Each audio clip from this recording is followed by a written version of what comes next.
Okay, so welcome. This is Mm-hmm. Sheena. Uh, Welcome to Spiritual Therapy for the Aquarian Age.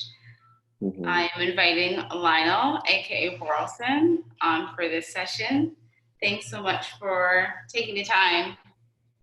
It's funny, you mentioned, and I just a second ago we were kind of arranging times, and you mentioned you like to multitask and to do audio, and to me that's like a very Gemini thing, to be doing your, Yeah, you know. yeah, definitely. Yeah. Sometimes it can be a good thing, sometimes it can be a bad thing, depending of, the people you have to deal with. But yeah, for sure. Yeah. So Yeah. I'm just gonna light some sage, and then Mm-hmm. just take a minute to acknowledge the land Okay. um, that we're on, the indigenous caretakers, the ancestors, my own ancestors, angels, spirit guides, higher selves, yours, and their presence here with us today, and just sending gratitude and appreciation for them bringing us to this point. You know, Mm-hmm. yeah. Yeah. So first, who are you? Like, how do you identify? All in all kinds of ways. So I'll let you go, and then if I have questions, I'll ask more. Yeah, sure. So my name is Lionel, also known as Borelson, and I'm a I would say Black African man, um between 30 and 35, and born and raised in the continent. So I definitely identify as a Pan-African on a mission. Mm. Yeah, that's definitely one of the things that I can say about how I identify what and who I identify. But yeah, it's definitely a Pan-African man on a mission. I love it. I love it. Yeah, Um, I have so many questions, so I'm just gonna take the time quickly before we get really into it. Um, sure. how are you known? So, what do you do in your everyday, for example? Do you consider it Hmm. your vocation,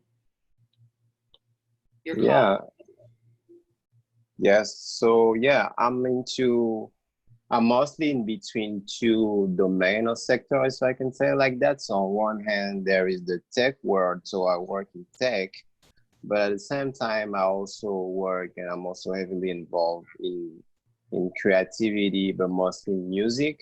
So these are the two branches that I'm mostly in, tech and creativity. So and definitely, I think in terms of calling, I think that my calling is definitely way more into anything creative or anything related to music. Yes, but it's just that for now I'm into those two branches, but then I will see over time how maybe I can either merge those two branches or maybe just be fully into one. And if I have to be fully into one, that would definitely be just music and creativity. Okay.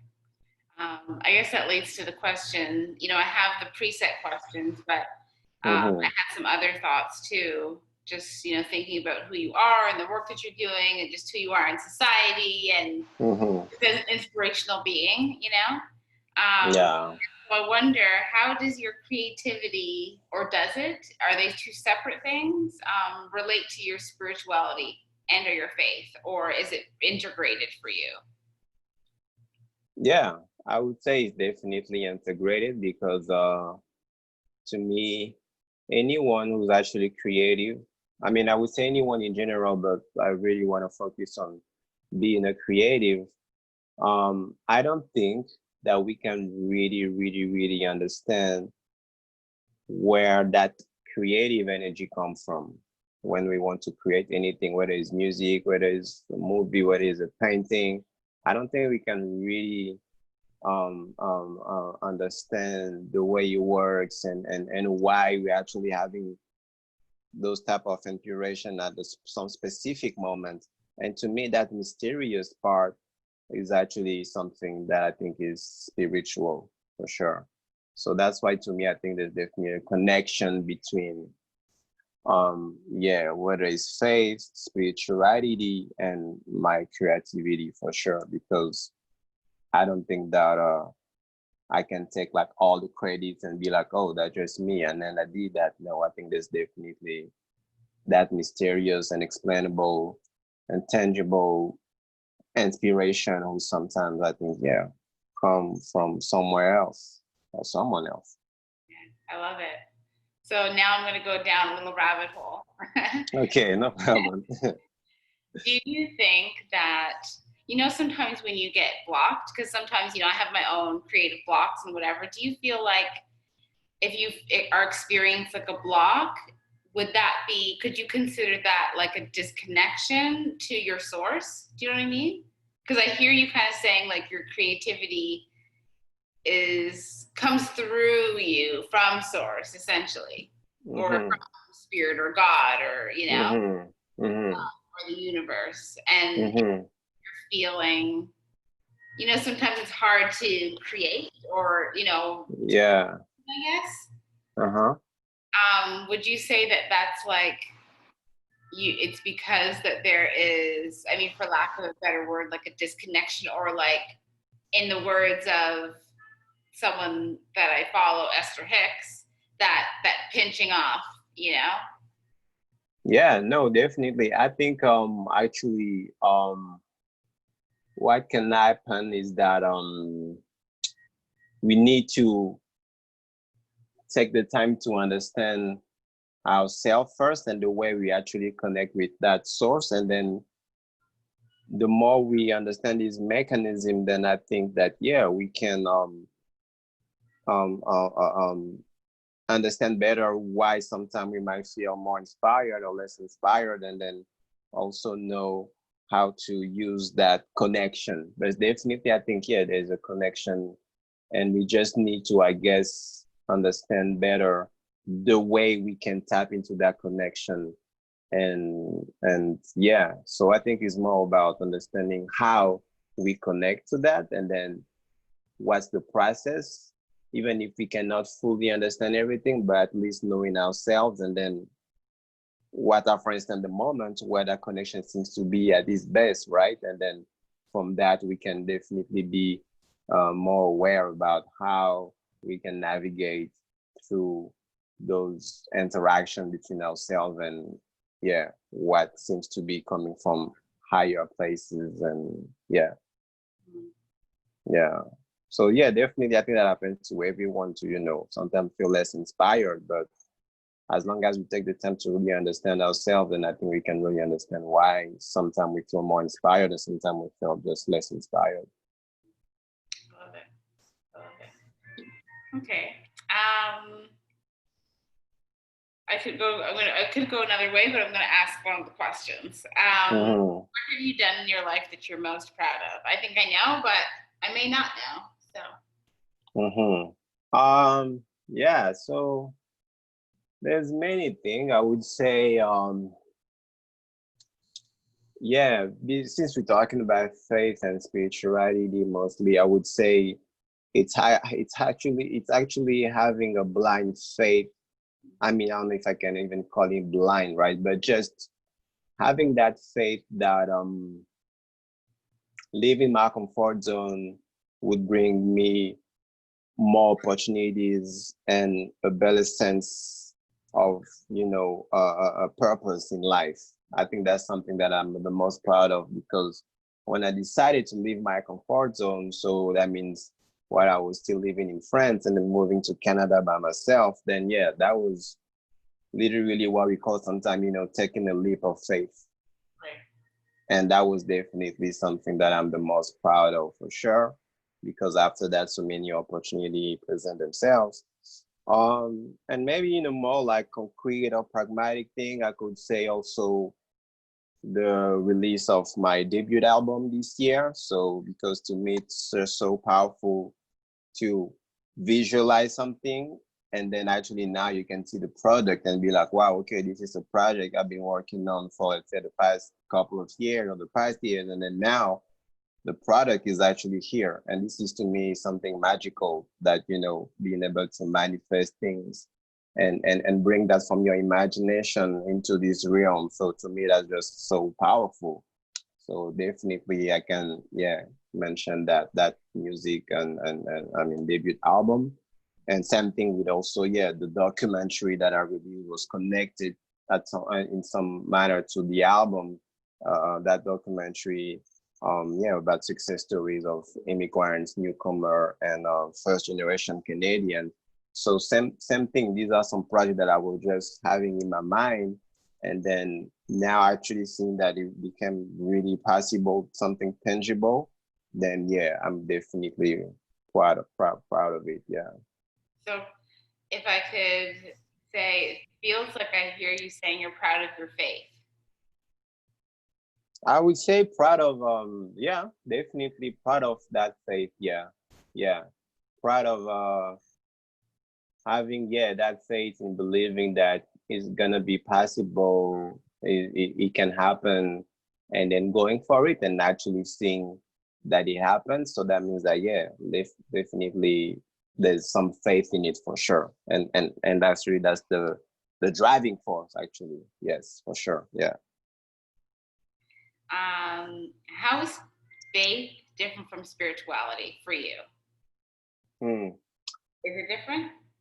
So yeah, I was actually looking at the exact definition of this word in your dictionary before this call, because I think at the end of the day it's more about the definition that each one want to give to these words. So because when I look at it, the definition from the dictionary, actually I just realized that it might at some point mean the same thing.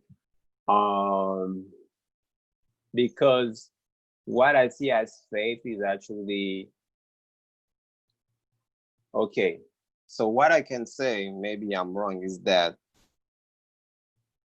um, faith is in spirituality, but not vice versa, in a sense that you can have faith in something or actually in someone. So, but and faith that can be actually something I would say physical. So to me, yeah, that's what I think. Faith sometimes you can have faith in someone, for instance. So that means that person is a physical being, right? But to me, what I think spirituality is like, you have faith, but is something that is supernatural. So that's maybe the difference that I can make, that I can see. And to me, I have actually both, I would say, faith and spirituality for sure. I have both. And I think there's a very thin line between faith and spirituality. And I think I have both for sure. And they are not, I think, mutually exclusive from my understanding and my perception and the way I see those words. So, yeah. Yeah. It's so interesting. You know, you did touch on like a, and I just want to highlight something that you said that was so like wise. Mm-hmm. And that is that everybody gives meaning to a word that, based on their experience or context or understanding is going to be different for everybody and Yes. you know? Yes, for sure. Definitely. I think especially nowadays where we have access to so much information, right? I think that we live in an era where now we actually question everything, and then we sometimes realize that some words or some concepts then might be actually different than what we were taught, and then we can unlearn and relearn actually new things, right? So yeah. Cool. Right on. Your teachings. So it may Mm-hmm. go with your spiritual history. How and where did you first learn about faith and spirituality? And does this expression still resonate for you? Yes, in a sense, yeah, definitely. Because I was actually when I was younger, I would say, yeah, I was raised religious Christian, to be more precise. So that means that to me, yeah, it's a religion, but religion includes faith in the sense that being raised Christian, I had faith in yeah, you have faith in Jesus Christ, you have faith in God. So that's what I learned when I was a kid. And then yeah, that I think that was the question, or is there like any other part of that question? You first learned about faith and spirituality, and does this expression still resonate for you? I would say resonate, but way differently. Yeah, way different in the sense that I just have another perception of what I was taught when I was a kid. I won't necessarily say that it's wrong, but it's just that my vision or my perception of this concept are just different. So I was raised Christian, uh, um,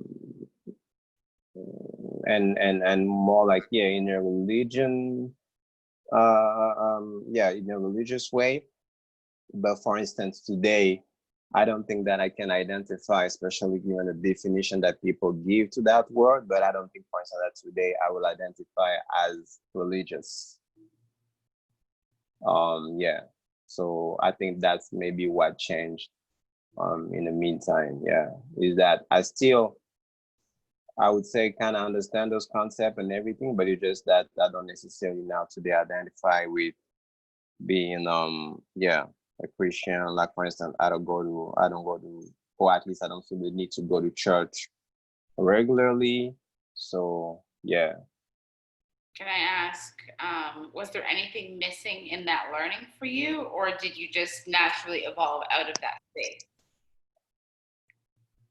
Yeah, there was something missing in the sense that sometimes in faith is mostly, a sort of like blind trust, if I can say like that. And then growing up, I just, started to question things. And then there were just, yeah, some answers that I couldn't find in the way I was taught about this, faith, spirituality, or religions. And then I needed to find my own answers, and then something that can really like resonate with me. Some people, for instance, they might still find those answers in those specific religions, but to me, I guess I needed something else or something more.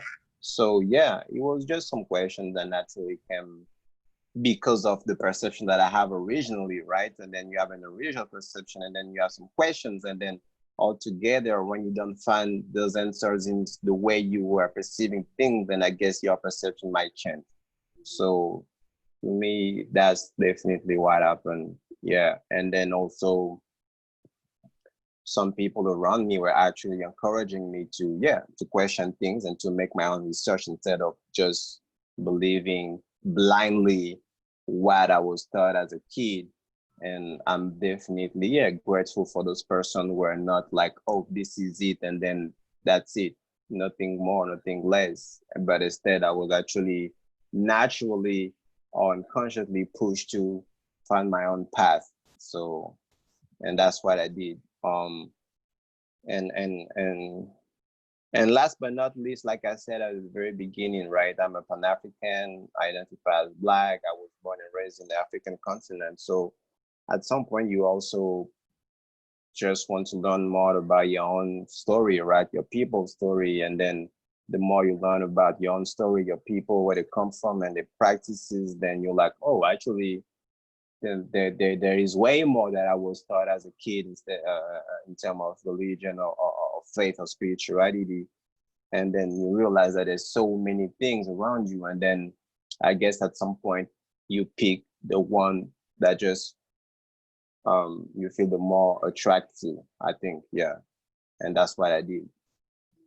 I love it. I love it. When your faith has been shaken, what helped you? Sorry, say that again. Someone, when my faith has been shaken. What has helped you? Oh, why it helped me? That's a very interesting question.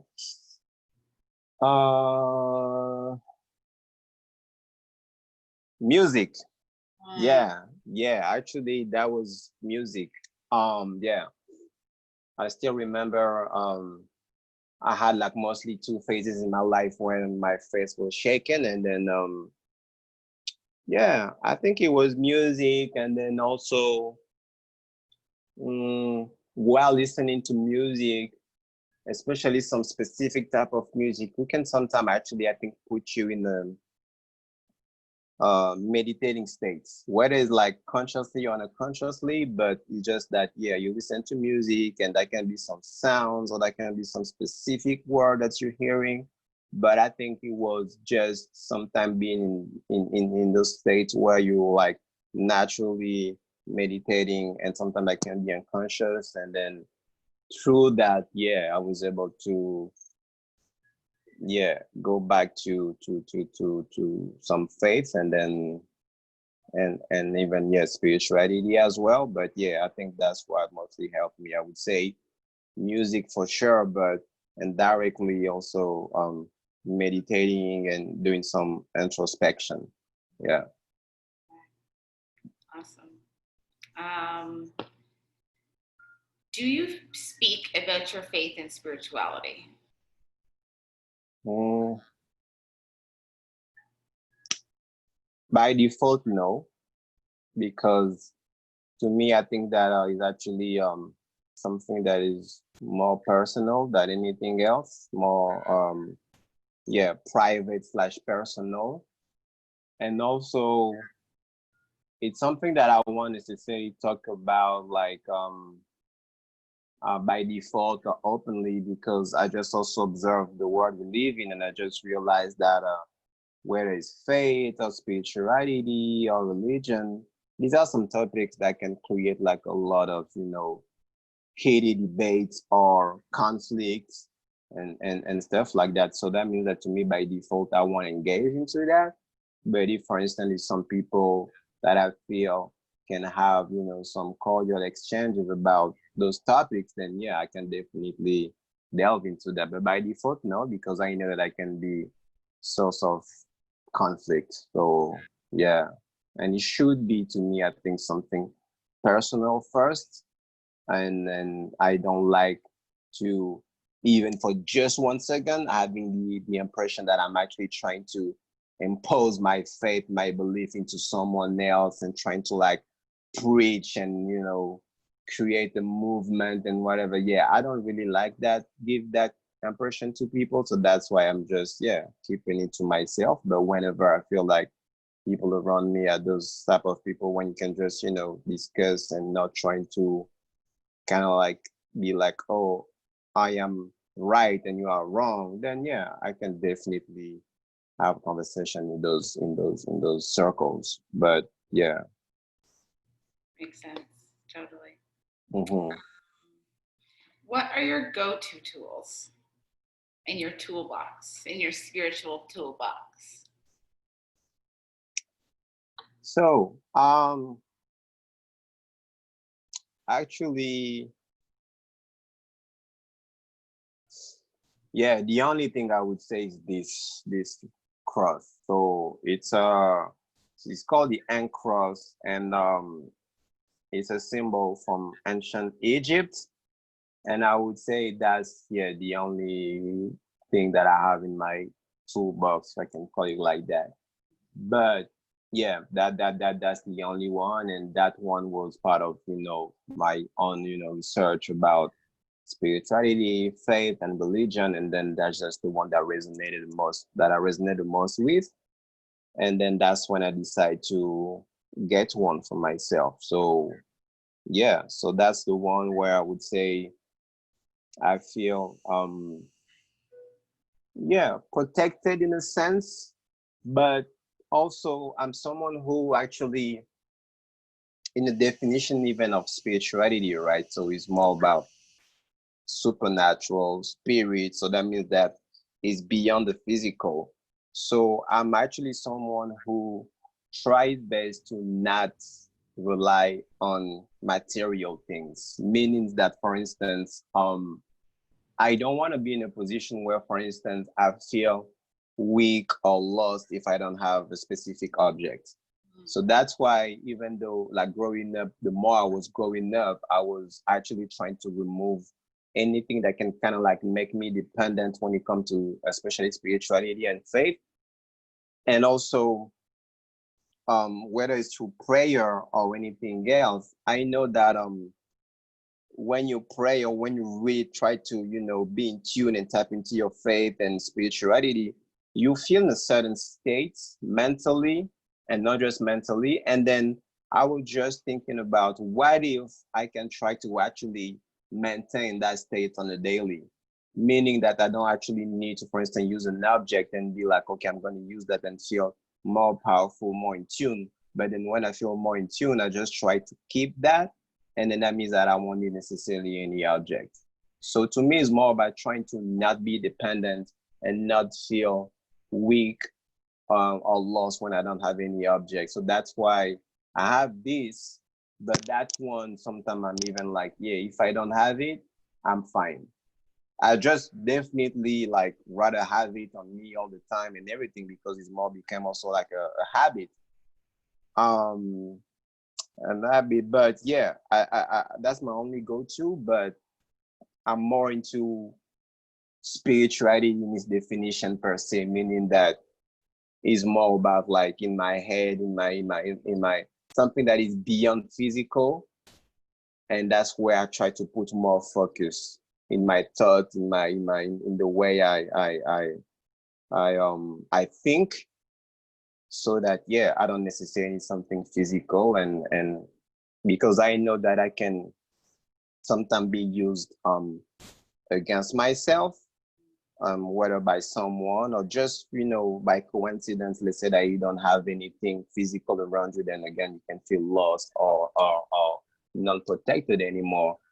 But my own research made me realize that the mind is the most powerful tool. So then I just try to train my mind to be as strong as possible. Yeah, I love it. Yeah. What sometimes, we think of tools being physical, but there can also be non-tangible. Do you have any Yeah. do you have anything that's non-tangible that you rely on, or that you use, I guess, whether that's prayer, or you spoke about meditation earlier, so that would be Yeah. Yeah. So for instance, for those who don't know, I'm also a Reiki practitioner, level 2, soon to become level 3. And so I would say that's one of the tools that I can use to empower myself, and also as best as possible empower people. And definitely by Reiki, I can definitely, I mentioned meditating. And at the end of the day, meditating and prayer and same thing to me, there's like a very thin line. Um, but yeah, so I would say, yeah, meditating, praying, yeah, meditating and praying, but knowing that again, I'm really into that idea of like, when you meditate and pray, right, the state of mind, the way you feel after meditating and praying, I try to keep that as much as possible, so that I don't necessarily feel the need of, for instance, I need to pray and meditate, I don't know, on a regular basis, because I'm actually already in that state. And then I just keep that as much as possible. So that's more like the way I function in life. And then, yeah, but definitely meditating and praying, the way I use my, I try to be as impeccable as possible with my words, even especially when I make music, because I really believe that, yeah, words are powerful and we can manifest things by using words specifically, right? So I would say, yeah, so that means in my thought, and then also in my words, that's my go-to, that would be non-physical. Yeah. very cool. I love it. Um, what is next up for you in this realm of learning and spirituality, faith, self-development?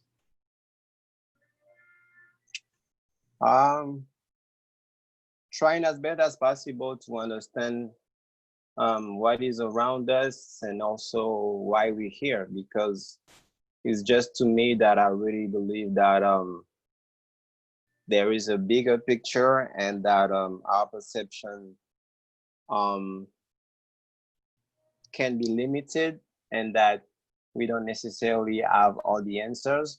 So to me, it's more about what's next is just trying as best as possible to understand um, why everything that's happening is happening, and then also me where I'm going, and hopefully that where I'm going is where I'm supposed to go, and also where as a whole entity, human beings, or at least people living on Earth, we are going, right? So because at the end of the day, whether it's religion, faith, or spirituality, it's all at the end of the day connected to higher forces.